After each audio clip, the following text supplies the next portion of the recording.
కొత్త PCC chief Mahesh Kumar Goud తన మార్కును చూపించబోతున్నారు. పార్టీకి ప్రభుత్వానికి మధ్య అనుసంధానంగా మంత్రులు వ్యవహరించాలని నిర్ణయించారు. వచ్చే స్థానిక సంస్థల ఎన్నికల దృష్ట్యా పార్టీ కేడర్కు మంత్రులకు మధ్య వారధి నిర్మించబోతున్నారు.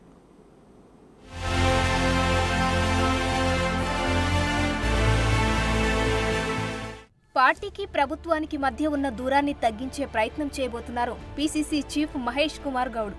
పార్టీ అధికారంలోకి వచ్చిన నియోజకవర్గ స్థాయిలో పార్టీ క్యాడర్ అనేక సమస్యలు ఎదుర్కొంటుంది. దానికి పరిష్కారం చూపడంలో పార్టీ లోకల్ నాయకులు విఫలమవుతున్నట్లు కాంగ్రెస్ నేతలు భావిస్తున్నారు. దానికి చెక్ పెట్టేందుకు కాంగ్రెస్ పార్టీ సిద్ధమైంది. అటు ముఖ్యమంత్రి సైతం తమని అధికారంలోకి తీసుకొచ్చిన క్యాడర్ కోసం ఏదైనా చేయాలనే తపనతో ఉన్నారు. తమని గెలిపించి క్యాడర్ను రానున్న లోకల్ బాడీ ఎన్నికల్లో గెలిపిస్తేనే తాము గెలిచినట్లని రేవంత్ పలు సందర్భాల్లో తన మనసులో మాటను బయటపెట్టారు. ముఖ్యమంత్రిగా నేను, పిసిసి అధ్యక్షుడిగా మీరు సమన్వయం చేయాలి. ఇప్పటి వరకు జరిగిన ఎన్నికలు, ఎమ్మెల్యేలు, ఎమ్మెల్సీలు, ఎంపీలు ఇవన్నీ నాయకులకు సంబంధించినవి. నాయకులు ఎట్లో గట్ల నడుస్తుంది, కానీ కార్యకర్తలు కష్టాలలో ఆ కార్యకర్తల్ని గెలిపించి వాళ్ళని సర్పంచులుగా చేయాల్సింది, ఎంపీటీసీలుగా గెలిపించాల్సింది, జడ్పీటీసీ, ఎంపీవి, జిల్లా పరిషత్తులు చేయాల్సిన బాధ్యత మన మీద ఉన్నది. అన్నిటికంటే గురుతరమైన బాధ్యత, బరువైన బాధ్యత ఇదే. ఈరోజు మీ భుజాల మీద అది ఉన్నది. అందరినీ సమన్వయం చేయండి. గ్రామ గ్రామాన కార్యకర్తలు జెండా మోచినోళ్లను అవసరమైతే ఊపిరైన వదిలిండ్రు, కానీ జెండాను వదలలేదు. భుజాలు కాయలు కాసే విధంగా కాంగ్రెస్ జెండా మోచిన కార్యకర్తల్ని గెలిపించాల్సిన బాధ్యత మన మీద ఉన్నది. వేదిక మీద ఉన్న ఇక తాజాగా వచ్చిన పీసీసీ చీఫ్ మహేష్ కుమార్ గౌడ్ బాధ్యతలు చేపట్టే సమయంలో మంత్రులకు ఒక విజ్ఞప్తి చేశారు. పార్టీకి ప్రభుత్వానికి మధ్య గ్యాప్ తగ్గించే ప్రయత్నం మంత్రులు చేయాలని, దానికోసం మంత్రులు కార్యకర్తలకు అందుబాటులో ఉంటే బాగుంటుందని పీసీసీ చీఫ్ మహేష్ కుమార్ గౌడ్ ప్రతిపాదించారు. ఇక్కడ మంత్రివర్గులందరూ కూడా మంత్రులను విజ్ఞప్తి చేస్తా ఉన్నాను. గాంధీ భవన్ ఉంటేనే మన ప్రభుత్వం, మన అధికారం. పార్టీయే ప్రామాణికం. పార్టీ లేనిదే అధికారం లేదు. పార్టీయే మిన్న, పార్టీ తర్వాతనే అధికారం, మన పదవులు. గాంధీ భవన్కు విధిగా ప్రతి వారం 2 మంత్రులు రావాల్సిందిగా నేను విజ్ఞప్తి చేస్తా ఉన్నాను. రోస్టర్ పద్ధతిలో మీకు సమయం ఇస్తాం. వెనస్డే ఒకరు, ఫ్రైడే ఒకరు. మీరు ఏ శాఖ మంత్రి అయినా పర్వాలే, కానీ గాంధీ భవన్కి సామాన్యుడు వస్తాడు. ఎందుకు వస్తాడు? గాంధీ భవన్ కాంగ్రెస్ హెడ్ క్వార్టర్ కాబట్టి. మా బాధ అయినేవాడు అక్కడ ఉంటారని వస్తారు. మా గోడు వెళ్ళబోసుకుందని గాంధీ భవన్కి వస్తారు.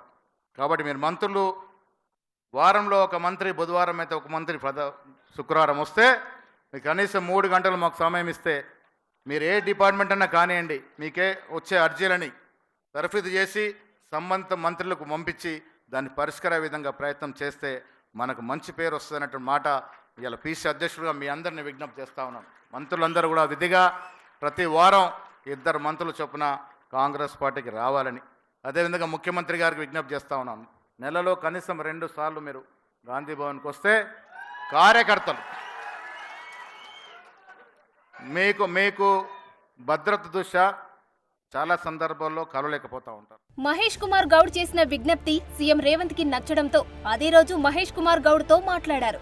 సీఎంతో సహా మంత్రులంతా గాంధీ భవన్ వచ్చేలా చూస్తానని హామీ ఇచ్చారు. దాంతో వారానికి 2 రోజులు మంత్రులు వంతుల వారీగా గాంధీ భవన్ వచ్చేలా ప్రణాళికలు సిద్ధం చేశారు. ఇకపై వారానికి 2 రోజులు గాంధీ భవన్ కు మంత్రులు వస్తారని, దానికి సంబంధించిన విధి విధానాలను, మంత్రుల షెడ్యూల్ను రూపొందించామని గాంధీ భవన్ సిబ్బందికి టీపీసీసీ చీఫ్ మహేష్ కుమార్ గౌడ్ ఆదేశాలు జారీ చేశారు. ప్రతి బుధ, శుక్రవారాలలో ఒక మంత్రి గాంధీ భవన్ కు రావాలని టీపీసీసీ అధ్యక్షులు మహేష్ గౌడ్ మంత్రులను కోరగా మంత్రులంతా దానికి సానుకూలంగా స్పందించినట్లు తెలుస్తోంది. రానున్న శుక్రవారం నుండి వంతుల వారీగా మంత్రులు గాంధీ భవన్ కు రానున్నారు.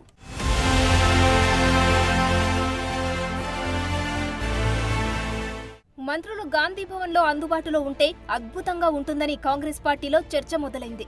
క్షేత్రస్థాయిలో పార్టీలో జరుగుతున్న విషయాలను నేరుగా మంత్రులకు చెప్పుకునే వీలు దొరకడం అనేక సమస్యలకు పరిష్కారం చూపిస్తుందని క్యాడర్ భావిస్తోంది.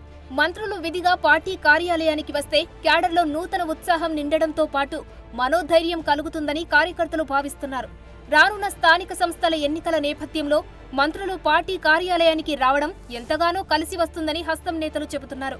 ప్రభుత్వం ఏర్పడిన తర్వాత మంత్రులను కలవడం, క్యాడర్ కి సంబంధించిన అంశాలను వారితో చర్చించడం కష్టంగా మారిన నేపథ్యంలో తాజాగా తీసుకున్న నిర్ణయం ఎంతో ఉపయోగకరంగా ఉంటుందని హస్తం నేతలు భావిస్తున్నారు. వారానికి 2 రోజుల పాటు వంతుల వారీగా మంత్రులు పార్టీ కార్యాలయానికి రానుండడంతో గాంధీ భవన్ కి పూర్వ వైభవం రానుందని కాంగ్రెస్ నేతలు సంతోషాన్ని వ్యక్తం చేస్తున్నారు. ఇక ముఖ్యమంత్రి రేవంత్ కూడా నెలకి 2 సార్లు గాంధీ భవన్ వస్తే బాగుంటుందని పీసీసీ చీఫ్ మహేష్ గౌడ్ తన అభిప్రాయాన్ని వ్యక్తం చేయడంతో సీఎం కూడా గాంధీ భవన్ వస్తే బాగుంటుందని కాంగ్రెస్ క్యాడర్ భావిస్తోంది. ఇక రేవంత్ ఎప్పుడు గ్రీన్ సిగ్నల్ ఇస్తారో చూడాలి.